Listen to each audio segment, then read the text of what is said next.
Hello மக்களே, welcome back to our channel. Bigg Boss season 9 live update பத்தி தான் பார்க்க போறோம். இந்த வாரத்துக்கான ஃபர்ஸ்ட் பெர்ஃபார்மன்ஸா 2 பேரை சூஸ் பண்ண சொல்றாரு பிக் பாஸ். அதுல எல்லாரும் சேர்ந்து நம்ம சாண்ட்ராவே எஃப்ஜே வந்து அதிகமான மெம்பர்ஸ் சூஸ் பண்ணிருந்தாங்க. அதுல அவங்க சொல்ற ரீசன் என்னன்னு பாத்தீங்கன்னா, சாண்ட்ரா வந்து அவங்களோட கேமை மட்டும் கெடுத்துக்கல, எங்க எல்லாரோட கேமையும் கெடுத்துட்டாங்க அப்படின்ற மாதிரி ஒரு குற்றச்சாட்டை வச்சாங்க. அது மட்டும் இல்ல, ஒரு பேட்சை நாங்க கஷ்டப்பட்டு வாங்கியிருக்கோம், ஒரு ஸ்டாரை. அந்த ஸ்டாரை வந்து திரும்பி எங்க கிட்ட இருந்து கெஸ்ட் வந்து வாங்குற நிலைமைக்கு எங்களை கொண்டு போய் விட்டது சாண்ட்ராவோட கேம் தான் அப்படின்ற மாதிரி சாண்ட்ரா மேல பல குற்றச்சாட்டுகள் வைக்கிறாங்க. அதுக்கு முக்கியமான காரணம் என்னன்னா, அவங்களுக்கு கொடுத்திருக்க சீக்ரெட் டாஸ்க். அதை ஒன்னும் பிக் பாஸ் ரிவீல் பண்ணல. அதை ரிவீல் பண்ணும்போது இவங்க இந்த ஃபேஸ் எத்துமே எங்க வச்சுப்பாங்கன்னு தெரியல. அது ஒரு பெரிய கொஸ்டின் மார்க்காவே இருக்கு. பொறுத்து இருந்து பார்ப்போம். வியனாலாம் அழுதுருவாங்கன்னு நினைக்கிறேன். சரி, நான் அப்புறமேட்டு வரேன்.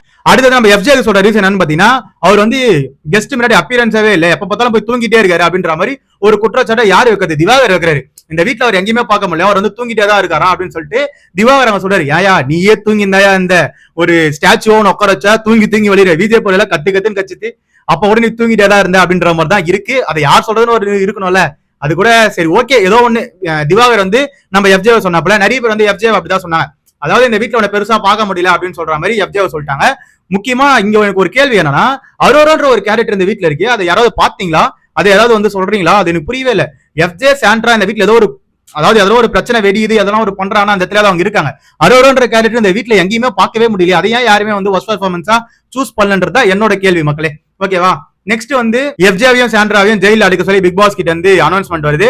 இதுக்கு நடுவுல பிரஜன் அவர்களும் விஜய் பார்வதி ஒரு பஞ்சாயத்து நடந்ததுல, விஜய் பார்வதி போயிட்டு பிளாஸ்மா முன்னாடி நின்று இந்த மாதிரி பிரஜன் வந்து நான் ஒரு மேல இப்படி கை வச்சேன், அவர் என் கையை வந்து இப்படி தட்டி விடும் போது அது கொஞ்சம் ஆசா இருந்தது, இந்த மாதிரி இதுக்கப்புறம் பிஹேவ் பண்ணாதீங்க ரூடாலாம் அப்படின்ற மாதிரி அங்க வந்து ஒரு பாயிண்ட் எடுத்து வச்சிருப்பாங்க. அதுக்கு பிரஜன் வந்து சரியான தக்லைஃப் கொடுத்துருப்பாப்ல. அதாவது நீங்க வந்து என் மேல இப்படி கை வச்சீங்கன்னா நான் இப்படி தட்டி விட தான் செய்வேன், ஓகேவா? நீங்க என்னோட பர்மிஷன் இல்லாம என் மேல கை வைக்கவே முடியாது. அதுதான் அவர் சொல்றது. நான் ஒரு பவுண்டரிஸ் வச்சிருக்கேன், அந்த பவுண்டரிஸை தாண்டி வராதிங்க யாருமே அப்படின்ற மாதிரி தான்.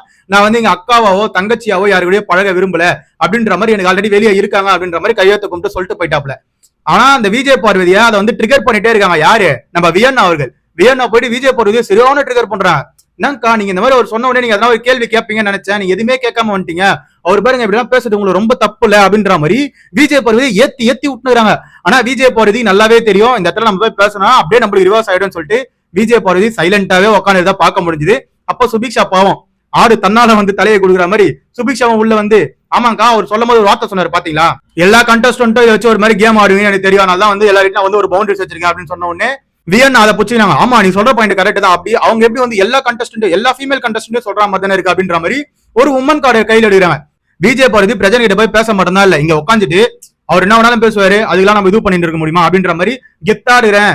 அதாவது கீழே விழுந்தாலும் மீசையில மண்ணோட்டடா அப்படின்ற டைலாக் தான் இங்க வந்து அவங்களுக்கு பிறந்தன்னு நினைக்கிறேன். என்ன வேணாலும் பண்ணு போட்டேன் பாத்துக்கலாம் அப்படின்ற மாதிரி நம்ம விஜய் பார்வதி உட்காந்துருக்காங்க. அப்போ சுபிக்ஷா வந்து இல்ல நான் போய் இதை கேட்க போறேன் அப்படின்னு வியன்னா வந்து நீ கேளு அப்படின்னு சொல்லிட்டு நம்ம சுபிக்ஷாவை ஏத்தி விட்டாங்க. சுபிக்ஷா அங்க போய் கேட்டு செருப்படி வாங்கினதான் மிச்சம். ஓகேவா?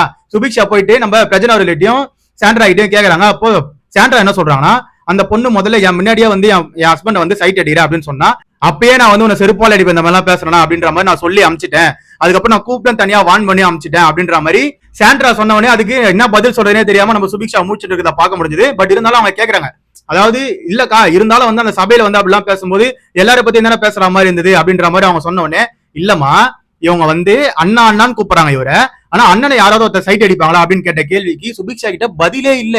அவங்க கேட்கிற கேள்வி கரெக்ட் தானே, அண்ணான்னு ஒருத்தரை கூப்பிடுற அதுக்கப்புறம் அவங்களே போயிட்டு சைட் அடிக்கிறேன்னு சொல்றேன்னா அப்போ உன்னோட மைண்ட் செட் எப்படி இருக்கு அப்படின்ற மாதிரி சுபிக்ஷா வந்து ஐயோ நம்ம என்ன பேசுறதுனே தெரியலையே, தேவையில்லாம வந்து மாட்டிக்கணுமே அப்படின்ற மாதிரி சுபிக்ஷா யோசிச்சதை பார்க்க முடிஞ்சது.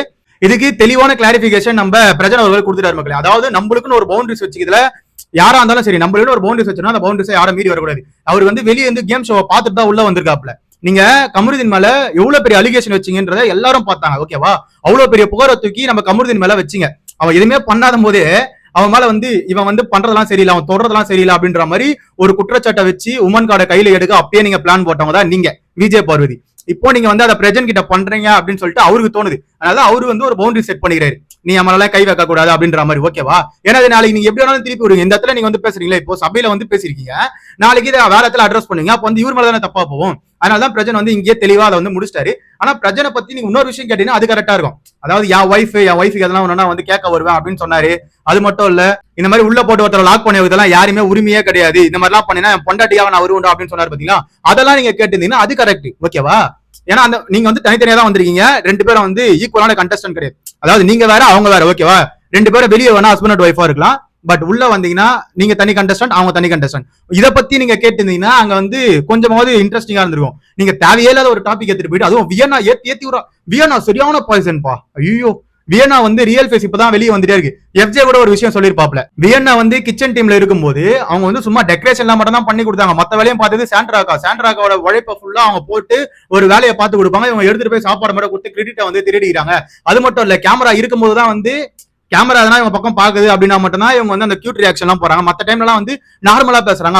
அது வந்து இவங்களோட கேரக்டர் எல்லாம் கிடையாது. இவங்க சும்மா வந்து சீன் போட்டுட்டு இருக்காங்கன்ற மாதிரி எஃப்ஜே போட்டு உடச்சிட்டான். எஃப்ஜே எனக்கு பிடிக்காது பர்சனலா, அவன் விடுற வாயெல்லாம் போட்டானா. இந்த விஷயத்த வந்து வியனாக்கு ஆப்போசிட்ல இருக்கும்போது தரமா இருந்தது. வியனாவோட பேசி கிழிஞ்சிச்சு. அதனாலதான் வியனா வந்து டைரக்டா போயிட்டு நம்ம பிரஜன் அவர்கள்கிட்டயும் சாண்ட்ரா கிட்டயும் பேசுறதுக்கு தைரியம் இல்ல. விஜய் பார்வதி நான் போவே இல்லை, நான் வந்துட்டேன், பேக் அடிச்சிட்டாங்க விஜய் பார்வதிலாம். இங்க உட்காந்து வேணா நான் கெத்து அப்படி இப்படின்னு சொல்லிட்டு இருக்காங்க தவிர அங்க கிட்ட போயிட்டு பிரஜன் கிட்ட பேசவே இல்லை. நம்ம சுபிக்ஷா போயிட்டு செருப்பை வாங்கினதுதான் மிச்சம். ஓகேவா? வேணா இப்படி ஏத்தி விட்டதை பத்தின கருத்து கீழே கமெண்ட் செக்ஷன்ல கமெண்ட் பண்ணுங்க. பிரஜன் அவர்கள் அவருக்குன்னு ஒரு பவுண்டரி வச்சிருக்காருல்ல, அந்த பவுண்டரியை மீறி அவங்க வரக்கூடாதுன்னு சொல்றது நியாயமா தான் எனக்கு படுது. விஜய் பார்வதி இந்த மாதிரி உமன் கடை எத்தனை வாட்டி கையில எடுக்க பிளான் போட்டுருக்காங்கன்றது நம்ம வெளியே உட்காந்து பார்த்துட்டு நம்மளுக்கு தெரியும். ஓகேவா? அதுல வந்து எஸ்கேப் ஆகிறதுக்கு அவரோட பிளான் வந்து கரெக்டா தான் இருக்குன்றது என்னோட கருத்து மக்களே. ஓகேவா? இதை பத்தின கருத்து கீழே கமெண்ட் செக்ஷன்ல கமெண்ட் பண்ணுங்க. அதை பத்தி நான் தெரிஞ்சுக்கிறேன். அதுக்கு நம்ம சேனலை சப்ஸ்கிரைப் பண்ணி பெல் ஐகானை தட்டி விடுவாங்க. அப்பதான் நம்ம போற வீடியோ உடனே வந்து சேரும். Love you, bye, take care.